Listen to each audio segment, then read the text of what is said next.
everyone, it's Jean from the Inky Owl Studio. As you can see by the intro, I have some new graphics and a new music intro and kind of experimenting here. I've updated my page down below, so if you want to click to see more, it's a slightly updated version. And yeah, you can explore my banner over on the home page. So slowly and surely, I am making a few little changes. I just got to refresh things sometimes. Like, got to rearrange the furniture occasionally, get kind of tired of it the same way. So this is part 5 of working in this little Lapbook folio kind of a dealie. Well, I'm going to pop in here for a minute before we get started with this session. And I just wanted to share a few things, tips and tricks perhaps I learned with making this, because it was the first time I really did this. And this is why I call this a craft along and not necessarily a tutorial. I'm hoping I warned you ahead of time to make sure you listen to all of them before you get started so that you can see what I learned along the way. And so this is what I learned. First of all, the applying the cloth with the Mod Podge, of course, is going to make the fabrics, stiff and hard feeling. So it's going to feel like a book. It's not going to be soft and pliable. I mean, it works well, works excellent, very excellent here. But I just want to warn you with that in case, you feel like, oh, why is it this way? So if you don't like that feel, then I would totally use Fabri-Tac, because it would probably be much more supple. And if you use a Fabri-Tac, then make sure you smear it out to get the humps and bumps out before you apply. Now the second thing about applying the fabric here was that the way I showed to do the spine worked great. I mean, this is perfect. But when I did that method on the smaller spines, it was a little riddled with some problems. And one of them was the bubbling up that I got. In fact, one of them I had to actually take fully apart and redo. So when I redid it, what I did was I did not have it dry this way like I did the center. I laid it flat. I ran like a bone folder or a credit card down the seam and just let it lay. And then I checked it maybe like 10 minutes later to make sure it was still flat, on this area. I applied plenty of Mod Podge to it. For some reason, the narrowness acted differently than the wider ones. I don't know why, but it did. So that was one thing. The next thing I would do differently is I would make these here, this part of the chipboard, the covers, I would make just a fraction of a bit narrower than the ones on the cover. So these are the covers, and this is like the flap. So I'd make these just like 1/8 of an inch. It works this way, it works okay, but I think that it just would have been a little bit better, because you can see where it kind of wants to come out and not be, totally straight like that. It wants to come out a little bit. So that's the one thing, but it still works. It's just that I would change that the next time I did this. So see, when I do this again, I'm going to go back to this video so I can hear myself talking to my future self on how to do this again. And the last thing that I would do differently is I ended up having to make custom tags for all of these different places, and I still have this one to do yet. But I would have perhaps thought a little bit more about the printouts I already have, the digitals that I already have, and I might have just sized things so that I could use them a little more easily, not have to make new ones. It's just a time saver. It still is great. It still works fine the way, I did it. But that would just be a time saver. It wouldn't be anything structural integrity or anything like that. So that is probably the few tips that I would say that when I do this again, I will do it differently. And one more thing too, I know that some people put those latches on this area, which is a very cool closure. But just remember, you will have to put the cloth on this side, then put the latch in, and then put the cloth down here so that you can hide the workings of the latch. So it would be something you would do in the very beginning while you're putting the cloth onto the seams.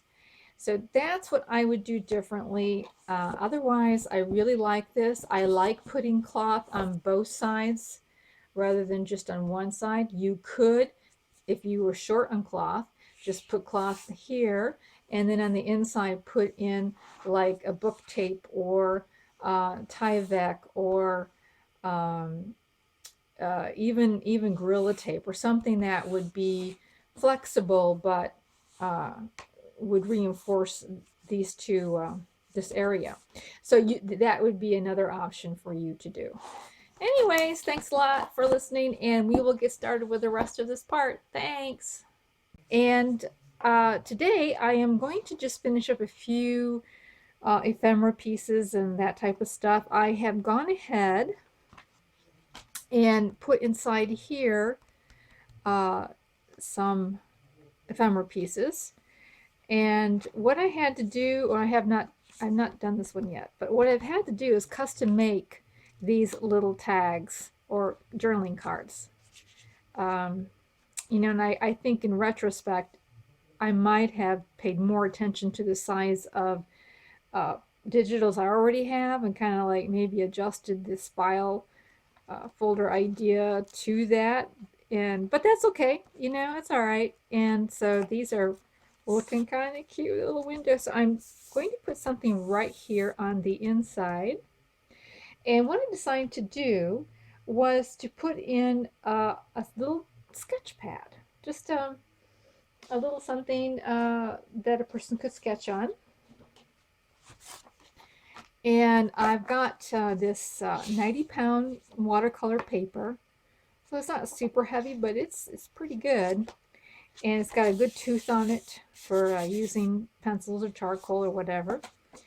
But I also thought that even if you weren't a sketcher, this would make perfect photo mounts. Perfect.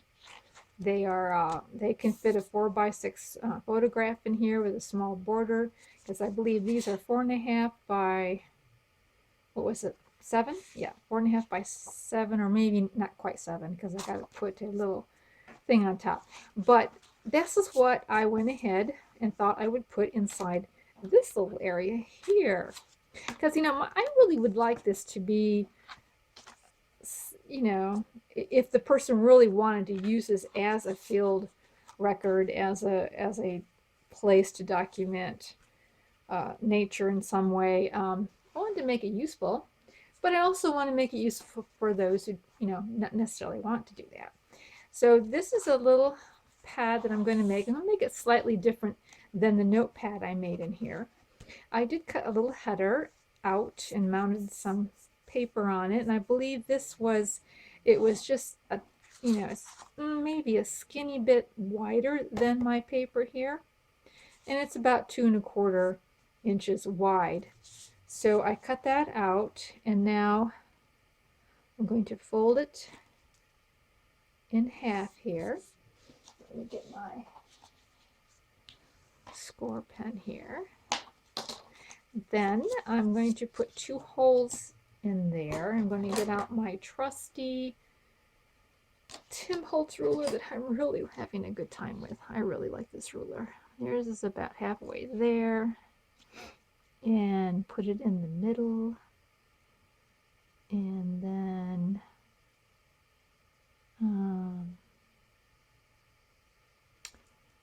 come into about here on each side. There we go. Excellent, excellent. So I got to put that more in the center.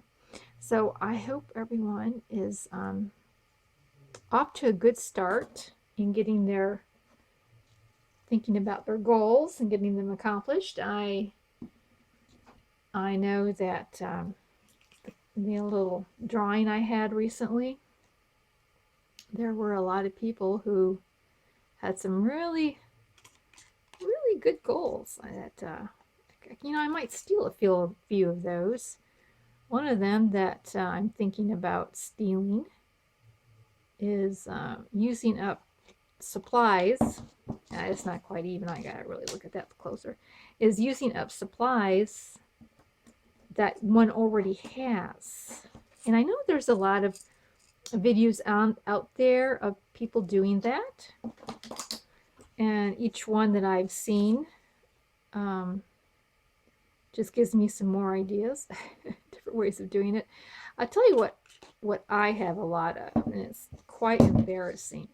But I have a lot of 6x6 pads, and I don't know why I went on a frenzy and just bought these 6x6 pads. And now it's like, well, you know, do I really, can you really use that in journaling? Don't we, oh, these little things get stuck here. Don't we usually, you know, use the 8x11s or the 12x12s? I mean, isn't that what we usually do? Oh, and after all that, I cut the wrong hole. I'm sorry. I need to recut that with the bigger hole. Not paying attention to me. Not paying attention. There we go. I'll just stick it right inside here. So besides that, I know another person had a goal of wanting to streamline journal making, and it's like, you know, that is something that has been on my mind for so long, I can't even tell you how long.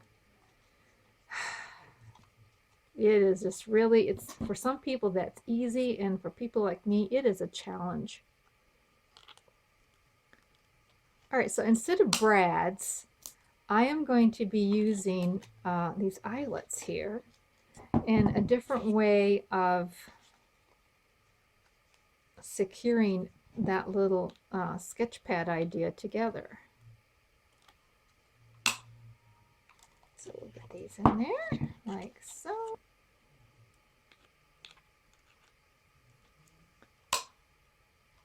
Righty. So that's all done. Now I need to mark where the hole should be over here, and so we'll just mark a little hole like that. And I don't know how many I can punch at a time. Depends on how strong I feel today. Well, I think I'll be okay doing 2 at a time. Alrighty, now that we have that inside there, so I'm going to connect these together with seam binding. That's what I thought I would do for something just a little different, so that these could all be taken out and new paper can be put in. And you could use string, twine, ribbon, any number of. I might have to make these holes bigger, I don't know. Let's just see if I can get away with these smaller holes. Inside here. Anything like that can be used. Okay.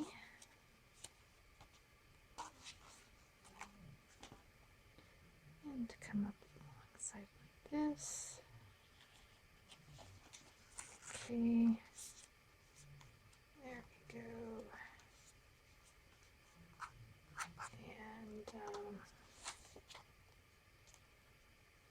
Let's go ahead and put that inside here.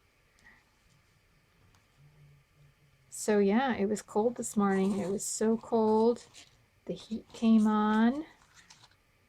And when I took a walk today, I had to bundle up with a scarf and a headband and a warm jacket. And after 20 minutes, it was like I couldn't wait to get back home. And you may be thinking, isn't that just normal? It's like, well, yeah, but not really, not when you live in Florida. It's usually not quite as cold as it was today. I think the high was like 50 something, in the 50s. And after you've been a native, or not native, I'm not native, but I've been here for long enough to where you sort of adjust to the warmer weather. Oh man, it's a shocker to go out there and feel that temperature. But I used to live in Michigan, so I know how cold it can be. So here is the little, trying to get this tied up. There. There's the little guy here. So it's just a little ribbon. Looks kind of cute. There we go. So it's just a little different way. You might prefer really to have it this way and just tie a knot back here, you know, and whatever. But this is cute, and I'm going to set this inside of here. Just like so. Just like this. So we got a little sketch pad inside here. So cute. There we go. Here's a little sketch pad. That's inside there. And then over here, on top of here, she has in the kit, and by the way, I'm doing a design team project for Queen of Mirth, and this is her Botanist notebook kit. She has a little deal like this without this cutout, and it's a little pocket. And what I did was I took my die cut and cut out a circle and folded this down and over. So this way, when you take your item, your journal card in and out, there's something kind of cute to look at in the background there. So that's what I do with this one. And I have a little bit of acetate to put inside there. Here it is. And we have so much static cling on these things. So let's just get that glued in there. Yeah, I really like working with this acetate. It's a lot of fun. A lot of fun to make windows with. So I'll just get that put in the back. Now I'm going to glue down this section here. So this is sort of like a library pocket, digital, that I printed out. I'm just going to convert it into this cute little pocket here.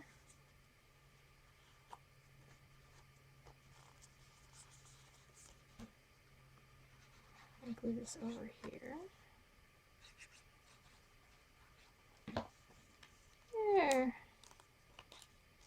There we go. So I really like the colors. The colors in here I thought went really well with this background. And here is another little journaling card she had, and I had to cut it down a little bit, but not too much. I'm going to slip that inside there. And I think this is just another little pocket to be looking at.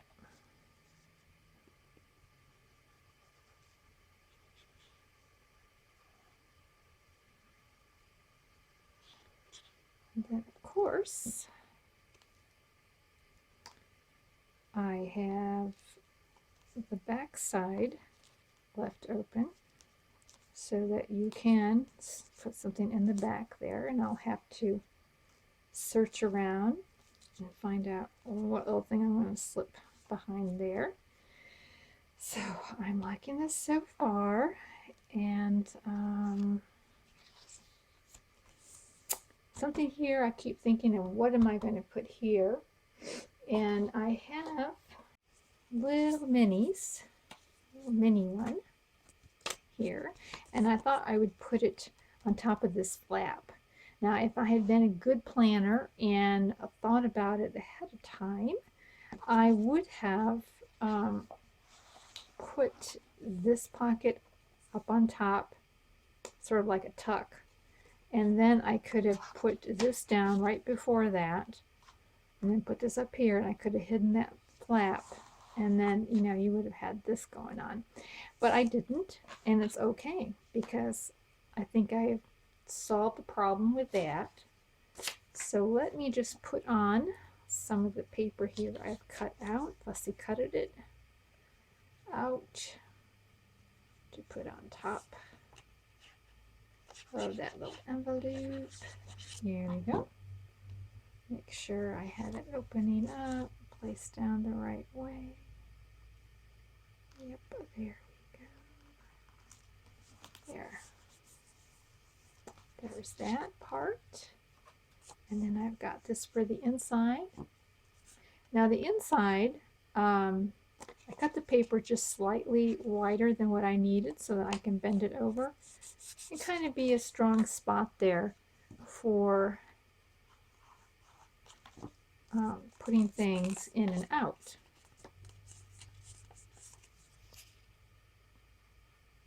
All right, that's glued down inside of there. And so when you open this up, then there's going to be this white part. Of course, we don't want to see that. So I thought about taking some tea stain paper that will just fit into here, so you don't, this acts like a liner for the inside, and then you can fold it over and meet the edge over here. Trying to get that just right. I still have to go in more. Anyway, so this is hidden behind here so that when you open up, then you have the writing space inside there. So it looks like I'm going to need to come down about like that there, so it can get hidden inside. I think that's, yep, that's going to work pretty good. There we are. Look at this here. There.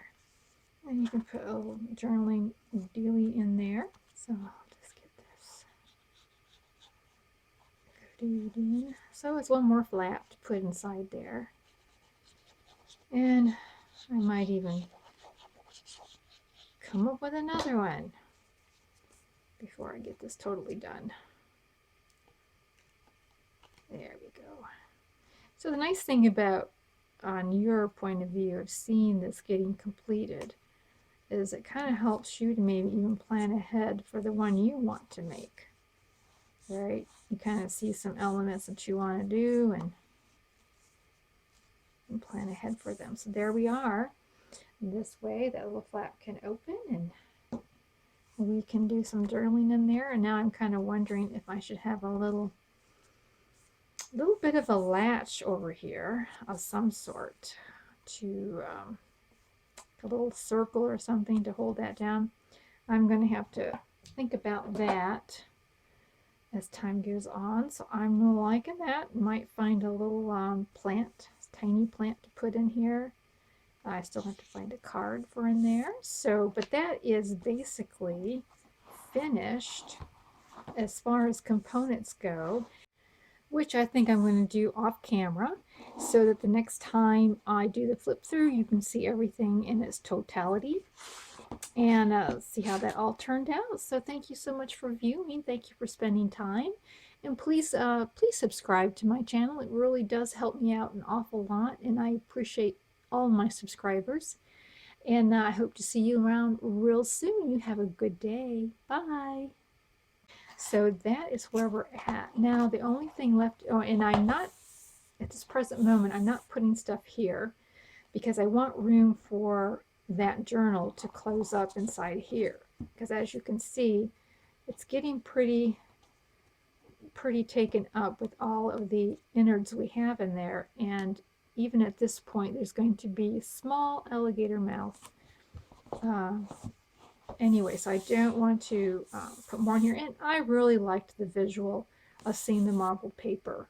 Anyways, I thought that was pretty. And so what's left to do now is to put on the ties and the cover.